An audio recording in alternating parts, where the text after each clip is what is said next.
my messages to carry that across to them. Dr. Saraswati, would you like to give your comment?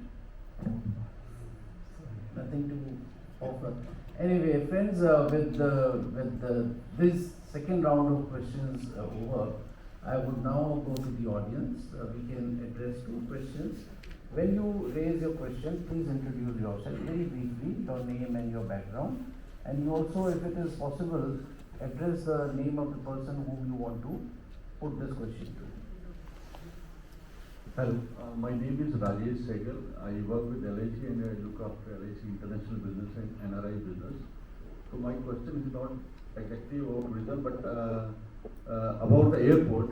Like I belong to Jalandhar, I born and brought up there.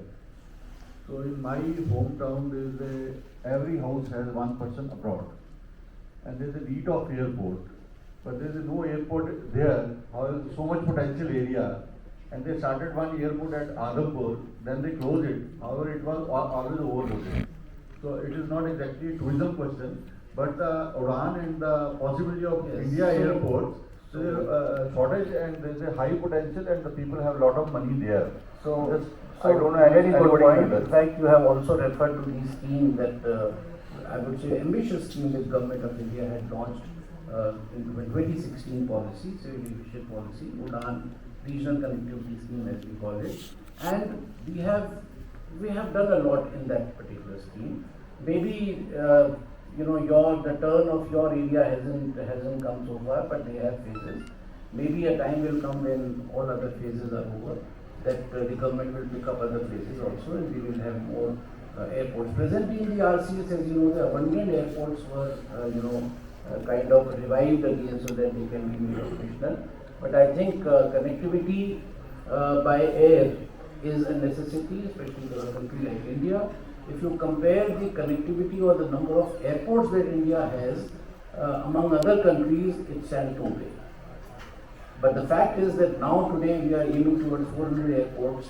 If you compare with your own performance in the last decade or 2 decades, you will feel very proud of it. But gradually, I think it will improve. Again, it's an infrastructure project. It is a large investments involved. We have greenfield airports, we have brownfield airports, things are coming up. So I'm sure that your place will also have an airport very soon. Thank you. Any other question? I have a question for Saraswati. Lakshadweep, very good study you have made.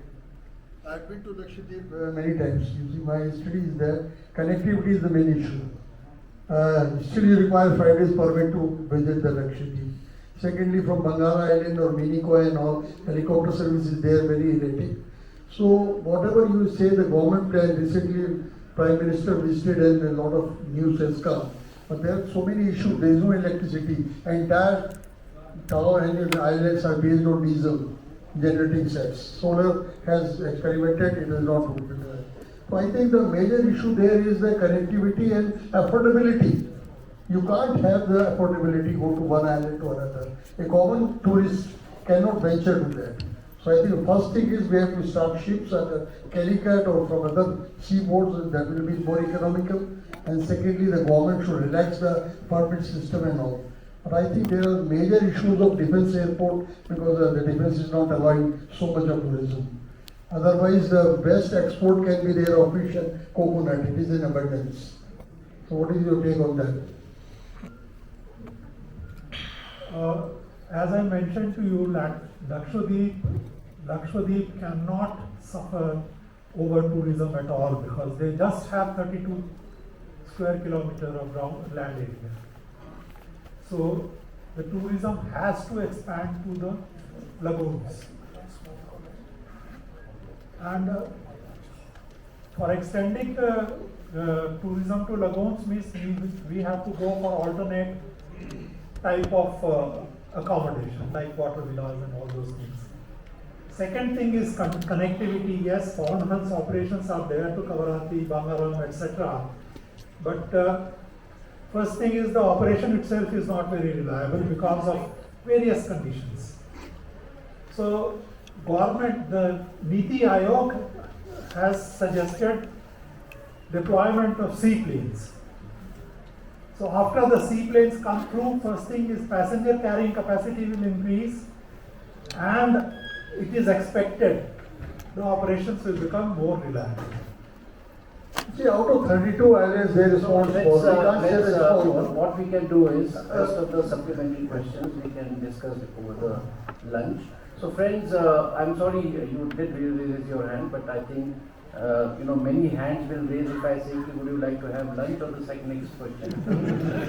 All of them will raise their hand.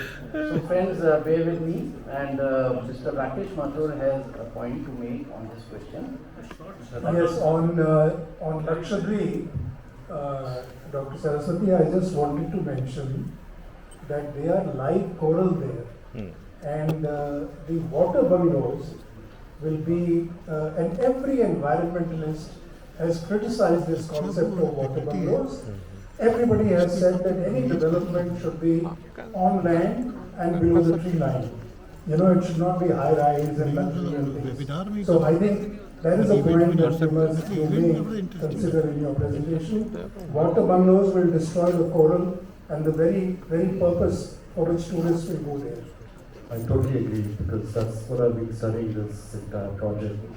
And I agree that water villas and like the ecotourism, and it will destroy the local eco balance, whatever is there. I agree. So friends, to wind up, I have nothing much to say except that we all agree that for sustainability, we do need greening of tourism. And in order to bring in sustainability, I will go back to what Mr. Rakesh Mathur made in his presentation, that if you take care, if you sustain this Mother Earth, all other aspects of sustainability will be addressed, including sustainable travel. And number two, in order to make the systems, all systems, whether it is travel and tourism, whether it is manufacturing, whether it is any other sector, what is needed is responsibility at the level of each and every citizen of this planet. And that is what I think is the main issue that all of us have to address. We have to go a long way. The system has been, established. There's a need for awareness, there's a need for education at all levels.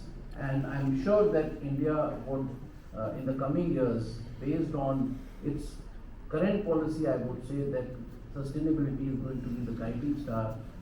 India will be guided by this particular sustainability theme for all times to come, and we'll be the leaders in the entire world to be the most sustainable and responsible travel destination in times to come. Thank you very much for your cooperation and for your patience. Thank you very much indeed, sir. May I now request you, sir, our chairperson, to kindly do the honors of presenting mementos as a token of appreciation to